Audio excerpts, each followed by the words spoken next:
Hey everyone, welcome back. So, do you remember that first time you met your special someone and you were so cautious about the words that were coming out from your mouth? Well, this is exactly how it happens when you meet somebody new, and especially when you're around a group where you have to introduce or talk, you are really running out of ideas, but at the same time, you want to be a part of that discussion. So, in this video, I am talking about how to talk to be heard. So, let's get started. Point number one is icebreaker. Yeah. So, more often than not, the greetings, the initial way of introduction sets the tone for further conversation. So, there are some of the ways in which you can introduce yourself would be number one way could be, "Hi, I happen to know you from that XYZ organization." Or you could say, "Oh, hello, I attended your workshop last month and your take on mental workload at workplace was very impressive." Or if you had to put yourself into that introduction, you can say, "Oh, hi, I'm Ria. I hope you remember me. I assisted your team in the Citric project last month. I hope you people are doing fine." Now, while you're doing this introduction, always make sure your eye contact is just right and your enthusiasm is in check. You should not appear to be very enthusiastic, and neither should you be very low, appearing to just end the conversation.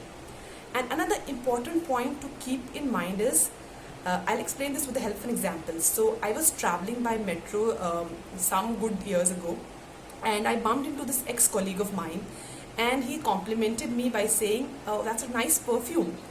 And immediately in my head, I had this creep bells ringing. So always remember to never compliment somebody personally unless and until you know them really close. Number two is open-ended question. So some of us are awkward around strangers. That's totally normal. And when in this awkwardness, we tend to put out questions which cannot take the conversation any further. So how do you reframe your questions or restructure them in a way that your conversation goes beyond just a simple yes or no? So let me explain this to you with the help of an example. For example, I was talking to someone and I asked them, "Are you from Lucknow?"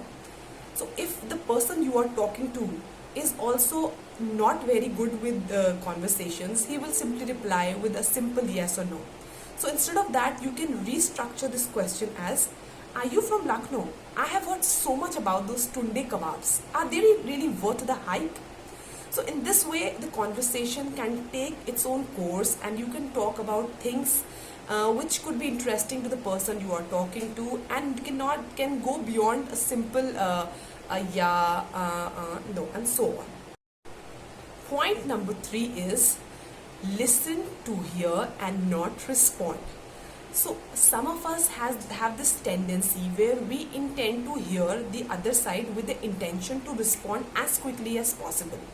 So this sets out a very wrong impression on the group of people you are with, or only with the person you are talking to. They tend to get this hint that you have so much to say that you are really not interested in their point of view. So to get over this, just be calm, relax yourself, try to ease out and try to put your ideas effectively, but let the other person also say his point of view. Because the nation wants to know, we know, but yeah, the nation also wants to be heard. So be mindful of that. Point number four is observe. Yeah, so you are in this gathering where there are a bunch of people. They are groups, small groups where people are talking amongst themselves, and you really want to contribute, but you don't know how to budge in. So, the idea would be to just sit back or stand back a little and hear what people are talking. So that just in case you find something similar to your, your background, your professional background, your educational background, where you can contribute some way or the other, so you can just take the hint and put in your ideas. So always be a little attentive when you are there and if you're interested in talking to people.